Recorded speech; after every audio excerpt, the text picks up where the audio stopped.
Tu connais la fiction sonore ? Une fiction doit déjà bousculer. Ce sont des séries réalisées uniquement à l'audio. Le spectateur, elle doit le prendre par le col de sa chemise et le secouer dans tous les sens. Si tu en ressors indemne...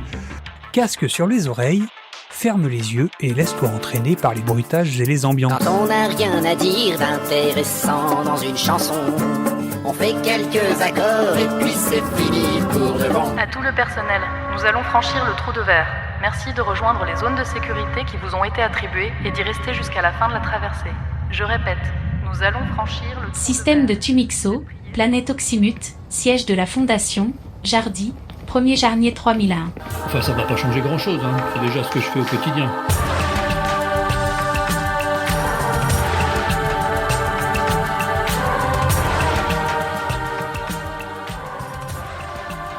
Bon, ça va. Ça a été le pipi, il y en avait c'était beaucoup. parfait. Je vous dis 3 gallons d'eau claire comme de l'eau de roche. Est-ce que tu connais les soupeurs ?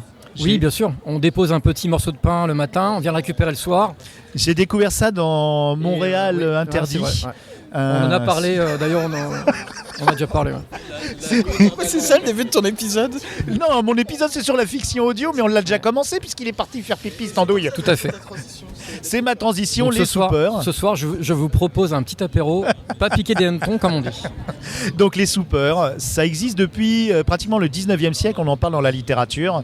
Et c'est soi-disant des gens qui se nourrissent de pain dans les urinoirs. De pain au pipi. Bon, voilà. c'est ça. Maintenant que je vous ai bien dégoûté, on va aller sur quelque chose d'assez remuant, parce que dans l'épisode 1, on a écouté Avant d'aller dormir, et là on va continuer sur la creepypasta, comme je les ai sous la main, tant qu'à faire, hein. Et un autre parrain, bonjour Dan. T'es pas obligé. Elle est où la caméra ? Non, c'est pas Ah filmé. non, c'est un podcast. Pardon. Ça sera dans... Oui. Pardon.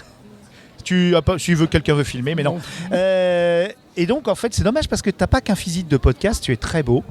Et tu as une voix quand même plutôt Non, mais intéressante. arrêtez un peu, j'aime pas ça. Bonsoir à toutes et à tous.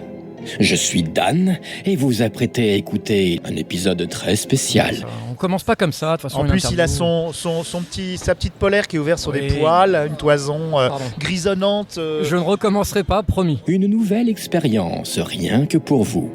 Un voyage vers l'horreur en ma compagnie. Oh, si j'étais une punaise de lit, Je me piquerais les tétons. Ah ouais, là, je sauterais sur l'occasion. Tout à fait, Alors, je comprends mon cher parfaitement. Dan, maintenant que je t'ai dragué, Oui. tu vas être en bonne disposition. Je suis tout... Enfin, allez-y. je vous en prie. Laissez-moi vous emmener en road trip. Donc voilà, non, revenons sérieux. La à fait. fiction, fixons-nous un objectif de faire une bonne émission tous les deux. Tu es également dans la creepypasta, c'est-à-dire que tu racontes des récits, mais il y a une différence avant d'aller dormir, puisque toi, tu écris tout le temps. Tu as ton Ouais. carnet. Comment ça s'appelle, ton espèce de tablette C'est une petite tablette d'écriture, ça s'appelle Remarkable. Non, pas de pub. Si, on peut. Ça s'appelle Remarkable. Remarkable, c'est assez cher, on achète C'est ça. un petit peu cher, mais quand Et on peut a la- écrire comme si on écrivait dans un Exactement, carnet. c'est ça. Et donc, je t'ai vu plusieurs fois, tu es tout le temps, dès que tu as une idée, Ouais. tu marques quelque chose, et toi, tu racontes tes histoires. Combien d'épisodes déjà de Creepy Story ? Alors là, je sors le 51 D'accord. pour Halloween, sans compter tous les petits hors-série qu'il y a eu sur des phobies, sur plein de trucs comme ça. Les Creepy les... Ouais, en tout, il doit y en avoir 70, à peu près 72. Et alors, comment tu as géré il y a une grosse polémique récemment sur le nom de ton podcast. Je suis désolé de l'aborder, on va direct sur le truc, après on parlera de choses plus légères. Avec ce fameux peintre en bâtiment qui avait un Oui, c'est podcast qui vrai. s'appelait Creepy Story. C'est vrai. Comment ça s'est réglé ? Tout simplement, à grands coups de pinceau, de truelle. On a beaucoup discuté, Ouais. il a compris en me voyant que j'ai fui de toute façon déjà d'une. Oui. J'ai couru très vite, Tu voulais pas finir dans le béton. c'est ça. Ouais, d'accord. Mais en fait, il y a de la place pour tout le monde, chers Creepy Story, podcasteristes, c'est ça, ouais. chers auditeuristes. Venez raconter des histoires d'horreur. Donc, alors, c'est remarquable parce que tu écris, mais en plus, tu as beaucoup d'inspiration. Et justement, avant d'aborder les sujets de tes podcasts, j'aimerais savoir qu'est-ce qui t'a inspiré. Est-ce que tu étais arrivé en même temps qu'Avant d'aller dormir Un an après à peu près. Un an après Ouais, un an après, et ce qui m'a inspiré, c'est justement, alors c'est tout bête, c'est comme tout le monde, hein. Vas-y. Ça a été le confinement, et puis j'écoutais des podcasts avant, et puis à un moment on se dit, pourquoi est-ce que j'en ferais pas un moi aussi ? Ma femme m'a motivé pour ça. On la salue. Oui, bah, c'est Miss de la Crypte. Miss de la Crypte, ouais. Et à force d'écouter, avant d'aller dormir, à force d'écouter d'autres podcasts sur le thème, je me suis dit, j'essaye. Comme j'avais déjà des textes que j'avais écrits, il me manquait juste un micro. Et comme on le dit à chaque fois pour le 3000 podcast, un téléphone suffit. Donc j'ai commencé avec mon téléphone. Et ensuite, c'est un tour à Micromania et on trouve un micro pas cher, on l'achète, on le branche sur l'ordi. Et après ça continue, on achète du matos, des micros, tout ça, et on continue. Mais l'inspiration, oui, c'est les autres, c'est forcément les autres. Puisque les autres podcasts, surtout. Oui, parce que quand on veut donc la fiction sonore a été ton inspiration première en somme ? Ça a toujours été là, en fait. Et t'écoutais quoi d'autre que, avant d'aller dormir ? Avant d'aller dormir, j'écoutais aussi un podcast qui s'appelait Dans le Noir. Dans le noir, qui s'appelle toujours Dans le Noir. Pareil, comment on appelle ça Pas de polémique. Non, pas de polémique. Est-ce qu'il y avait de la fiction ? Parce que là, on parle de podcast dans le genre que tu occupes. Non, est-ce que tu écoutais de François TJP, L'appartement, son podcast sur un zombie ? C'est venu après, ça. C'est venu après. Ça, Parce que toi, tu adores ça. Hein. Ouais. Et la fiction sonore, ça sera peut-être la suite logique de Creepy Story. Mais tu en as fait une, puisque tu as fait un true crime. Ouais, j'ai fait un vrai crime. Ouais, et en fait, c'est une parodie. Ça s'appelle HVP, la légende oubliée. La légende oubliée. Bonjour à tous. Vous vous apprêtez à écouter le premier épisode de HVP, la légende oubliée. Je suis Dan, le créateur du podcast Creepy Story. Pour vous faire un peu la genèse de ce projet, il faut savoir que j'ai fait, il y a 2 ans, un épisode spécial sur Candle Cove et son émission Étrange. C'était cette petite carte toute blanche, avec seulement un numéro de téléphone dessus. J'avais peut-être une piste sérieuse. Enfin. J'ai donc pris cette carte et j'ai rechargé mon téléphone. J'attends qu'il soit à 100% et j'appellerai le numéro. En attendant, je vais essayer de trouver une corrélation avec tous les objets de la boîte. Avant... Oui. Là. C'est tout ce que j'ai réussi à avoir comme information. HVP. Des initiales. Des initiales, oui. Mais que se cache-t-il derrière ces 3 lettres ? Je suis sûr d'avoir déjà entendu ces initiales quelque part. Je vais appeler Yop, du label Les Antipodes, qui doit peut-être connaître cette qui vient d'un sombre podcast, en fait, que j'ai écouté il y a très longtemps. Méprisable, il paraît. Tu disais méprisable. C'était vraiment étrange. Ouais. Ça a changé ma vie, ouais. Ça a changé ta vie ? Ah oui, complètement. Le personnage en lui-même est un personnage attachant, bouleversant, qui prête à polémique. D'accord. Donc je mettrai bien sûr, chers auditeurs, tous les liens pour que vous trouviez ça facilement. Un vrai brûlot. Voilà. Et donc c'est une parodie de True Crime. C'est une grosse parodie. Ouais. Là tu te moques vraiment parce qu'il y a une grosse vague qui est également de la fiction sonore pour moi. Hein. J'en interviewerai probablement du True Crime, même du faux True Crime, du fake True Crime. C'est le documentaire. Du documentaire. Ouais. Mais documentaire, ça se moque. C'est un peu ça. Il y a sur Netflix, il y avait. C'était quoi le truc dans le collège là où tout le monde a la diarrhée après avoir bu un limonade. Vous l'avez pas vu ça sur Netflix ? Oui, ça me dit quelque chose, ouais. J'ai vu cet extrait sur Netflix, j'en revenais pas plusieurs jours après. T'as pris le micro pour ne pas donner la ref. Salopio. Ça me dit quelque chose, mais j'ai vu sur Netflix. Le lundi 6 novembre. C'était un jour comme les autres. Je ne sais même pas quoi vous dire. Le lundi, c'est nuggets. Ils sont trop bons. J'ai très vite compris qu'il se passait quelque chose. Ça n'a pas été immédiat. Puis ça m'a pris d'un coup. La limonade a été empoisonnée. Les urgences, j'écoute. Tous les élèves sont... Ils défèquent tous. On se faisait dessus devant tout le monde. Tout le monde cherchait un endroit pour chier. C'est ce que j'ai vu de pire à l'école en 20 ans. Avant même que ça se répande, on a appelé ça la diarrhée géante.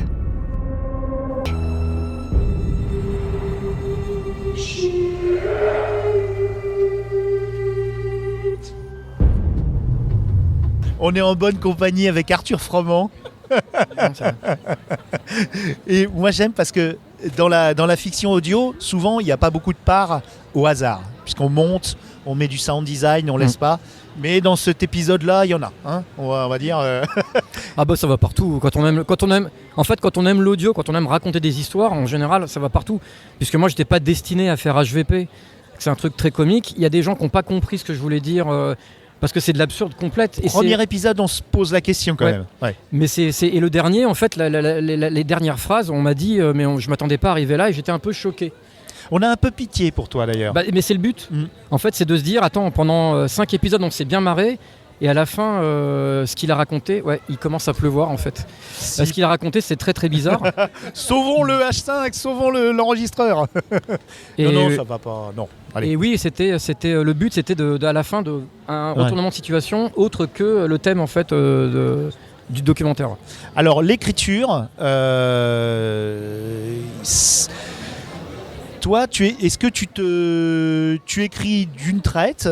Non. Est-ce que tu écris pour que tu lises tes textes? Donc tu as une façon d'écrire particulière. Qui c'est pas toujours d'ailleurs de la creepypasta. Parfois tu débordes sur d'autres styles, ça reste de l'horreur, mais c'est pas toujours à la tu changes un peu le dispositif. En fait, je me suis interdit tout ce qui est fantôme ou monstre un peu trop mythique ou creepypasta. Ce qui est d'ailleurs effrayant parce que t'es dans quasiment le réalisme total. C'est ça, et tu parles de tueurs. D'ailleurs, il y a des meurtres qui ont dû exister malheureusement. Et tu parles de choses très crues. Alors, les âmes sensibles, je suis désolé de dire les âmes sensibles, vous risquez quand même d'être assez choqués. Il est en explicite ton... Oui. Ouais. Parce qu'il y a des épisodes où j'ai un souvenir, je ne sais pas, chers auditeurs, si ça vous arrive, où vous vous souvenez d'un passage de podcast et où vous étiez quand vous l'avez écouté. Donc c'est sur la 12, c'était un tueur d'enfants et c'était horrible, qui envoyait des lettres en se faisant passer pour l'enfant. Tu te souviens de cette histoire? Alors c'était, d'ailleurs Vanny en a parlé aussi, c'était un... Alors ça date de très longtemps, c'est... non, je veux dire le tueur en lui-même, c'est quelqu'un, alors je sais plus, Tu t'es inspiré de... Albert Fish. Tu t'inspires de tueurs réels des fois. Alors de tout en fait, je suis un peu un escroc parce que oui j'écris, mais j'ai toujours des références. Matheson, comme beaucoup Richard Matheson, beaucoup aussi Hubert Patrick Lovecraft. Tout à fait. Qui a bien donné les prénoms. C'est important de donner les prénoms. Et en fait, j'ai découvert que j'étais très très proche de la Weird. La Weird, Weird. Beaucoup plus que... Ce Weird, ça fait un peu merde. Pardon, excusez-moi. De la Weird. Que de l'horreur en fait, où moi j'aime démarrer avec un truc de tous les jours, voilà une situation de tous les jours, et puis partir un peu dans les méandres de la folie humaine, on va dire. C'est beaucoup la folie humaine qui te... Ben oui, parce que l'homme est monstrueux de base, donc pas besoin de lui rajouter des dents, des canines ou des difformités ou des choses comme ça, puisque c'est pour ça que je m'interdis vraiment tout ce qui est fantôme, tout ça, parce que c'est tellement simple de faire peur avec un esprit. On va parler du sol qui craque, des escaliers, de j'ai vu quelqu'un, j'ai perdu quelqu'un. Ouais, d'autres le font, donc tu te positionnes pas. En fait, tu rejoins un peu du extrême true crime presque. Peut-être, ouais. Oh là, ça devient encore. Donc tu es de ceux qui disent que l'homme est un loup-garou pour l'homme. C'est même pire que ça, ouais. Il y a des mecs qu'on pense super sains d'esprit ou gentils ou tout. Moi, par exemple. Hein? Moi, par exemple. Et si ça se trouve, tu as tué quelqu'un d'une manière horrible et tu vas pas le dire parce que tu as kiffé ça et tout ça. Et je pense que c'est beaucoup plus terrifiant que de se dire c'est quelqu'un qu'on peut croiser dans la rue, quoi. Oui, tout à fait. C'est d'ailleurs souvent ce qu'on dit il était très gentil. Ouais, c'est ça. Bon, il a dézingué tout un quart scolaire, mais non, finalement. On pourra même dire écoutez, je viens d'enregistrer un podcast il y a 1 heure avec lui et là, on vient d'apprendre qu'il a été arrêté par la police. Tu es très discret sur les réseaux sociaux. C'est d'ailleurs assez compliqué pour te contacter. Ça doit être dû à mon âge, ouais. En fait, est-ce que toi, tu as pas j'ai le sentiment que tu n'essayes pas d'agréger une communauté. Tu es vraiment différent des copains. En fait, j'ai pas cette notion de communauté. Et c'est que si j'écris, si je fais le podcast, c'est pour libérer des espaces dans ma tête, en fait. Ah ouais. C'est plus ça. Donc j'ai un mini TDAH. On m'engueule, je ne suis pas dans le bon sens de marche. Une rage folle commence à m'envahir. Cette rage que je connais que trop. Qui est très très léger et...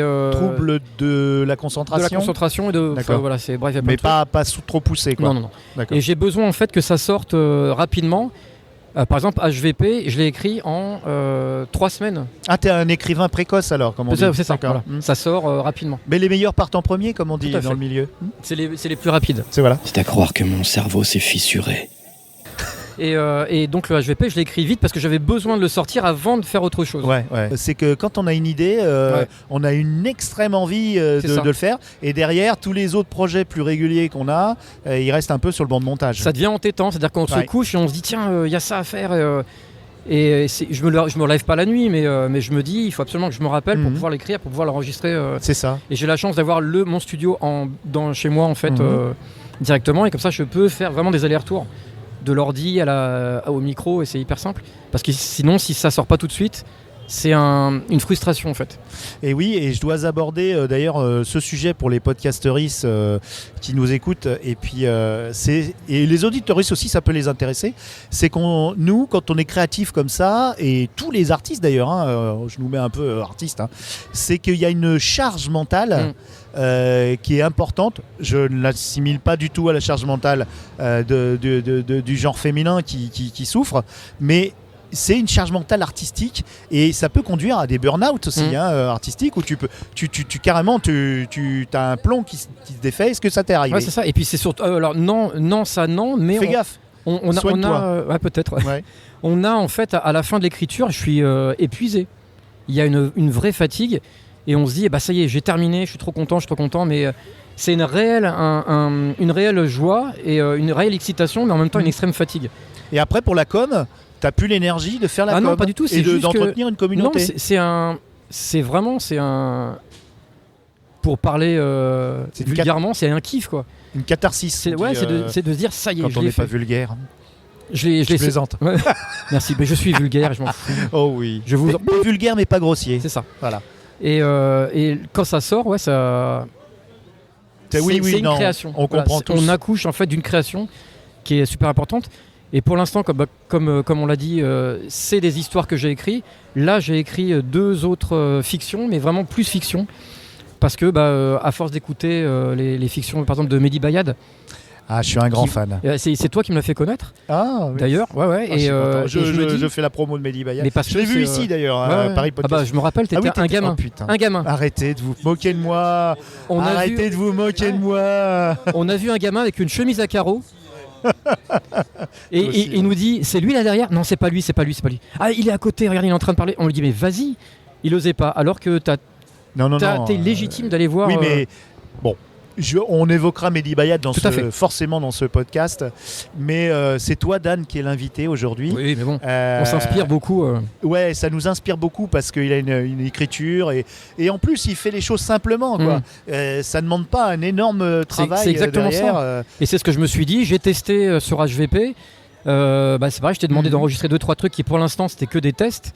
Mais il y a 2. Mais en plus, t'en as sous le pied. Oui, parce qu'il y a des choses que tu m'as fait écouter il y a plus de 2 ans, que tu n'as jamais sorti. C'est parce que c'est du couloir. Oui, c'est en taf en fait. C'est en train de. C'est en création. Et je veux pas sortir n'importe quoi. Et tu les gardes. D'accord. T'as une exigence quand même. Il commence à pleuvoir. On fait une petite pause. Je pense qu'on a. Attends, on part avec. Alors là, il pleut, je vous décris, on se replie à l'intérieur du PPF. Mais tout va bien. On garde les micros, on est en portatif. Et donc, tu as une exigence de qualité, d'écriture, donc c'est vrai que... Oui, je peux retoucher des textes. Je peux retoucher des textes 2-3 fois, ou alors parfois je laisse des textes pendant 3 mois que je vais pas utiliser.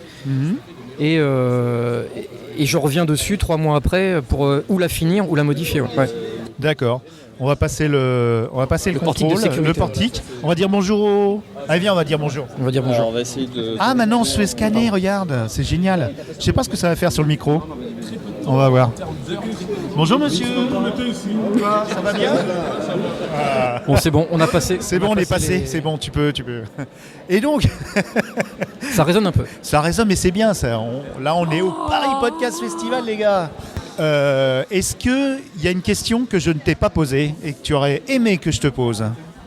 Voilà, c'est une question. Qu'est-ce que j'aurais aimé qu'on me demande? Est-ce que je vais continuer, tiens? Ah, ça, j'en suis sûr. J'ai des doutes. J'ai eu des doutes en fait, et je pense que, comme je l'ai dit, en fait, Creepy Story. Ah, chambre sonore. Ah oui, diffuse. On s'est pas où se mettre. Oui, pardon. Mais on a bien. En fait, Creepy Story va, comme je l'ai dit, peut-être aller vers la fiction sonore. Ouais. avec plus peut-être avec plus de voix différentes, parce que de faire un podcast T'aimes tout bien seul, ça, c'est dur. Demander aux copains. Bah oui, de parce faire que des voix. je le faisais pas pendant longtemps, mais je me suis rendu compte que tout seul, c'est compliqué. C'est très très compliqué. Et c'est peut-être ça qui m'a fait à un moment penser à arrêter. Ah, t'as eu un petit coup Bah oui, parce que voilà, je vois avant d'aller dormir où ils sont deux, donc ça peut discuter, ça peut enregistrer. Il y a des voix différentes, il y a des textes, ils choisissent leurs textes chacun. Moi, je dois faire. Alors c'est ça, maintenant mes épisodes font 30 minutes. Je pourrais pas faire plus parce qu'il faut écrire, évidemment, il faut faire plein de trucs. C'est très très compliqué. Donc peut-être que la fiction sera plus adaptée, mais en restant vraiment dans le weird. Donc voilà, les 2 prochaines fictions que je vais réaliser, ça sera ça. Donc weird, pour définir, c'est très organique. C'est du fantastique avec des déformations. David Cronenberg et Lovecraft, soit de l'horreur cosmique, soit vraiment des mutations, des choses étranges, et des fois qu'on n'explique pas. Avengers, ça rentre là-dedans. Street trash et tout là, tu sais. Ah, je dirais oui. Eh ben merci Dan. Y a pas de quoi. On va mettre tout ça dans la description. Surtout regardez les descriptions. Faites pas comme moi. Et c'est vrai qu'on s'était dit ça. En fait, personne ne regarde les descriptions. Vraiment, on avait posé des questions. Sauf si on en parle pendant le podcast. C'est pour ça que je le fais, quoi. Ben merci Dan. Je vous en prie. Et puis à bientôt, j'espère. Oui, à très très bientôt. J'espère qu'on travaillera ensemble. Ah, ça serait pas mal. J'aimerais beaucoup. Moi aussi. Ouais, vraiment. Oui. Ciao. Au revoir.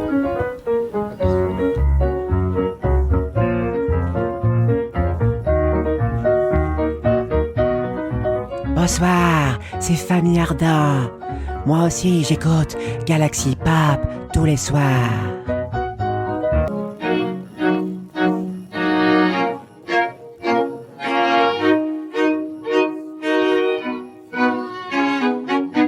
Galaxy Pop, la pop culture, elle est belle ma pop culture, elle est belle, venez, venez. Galaxy Pop, science molle ou science dure, nous c'est la pop culture.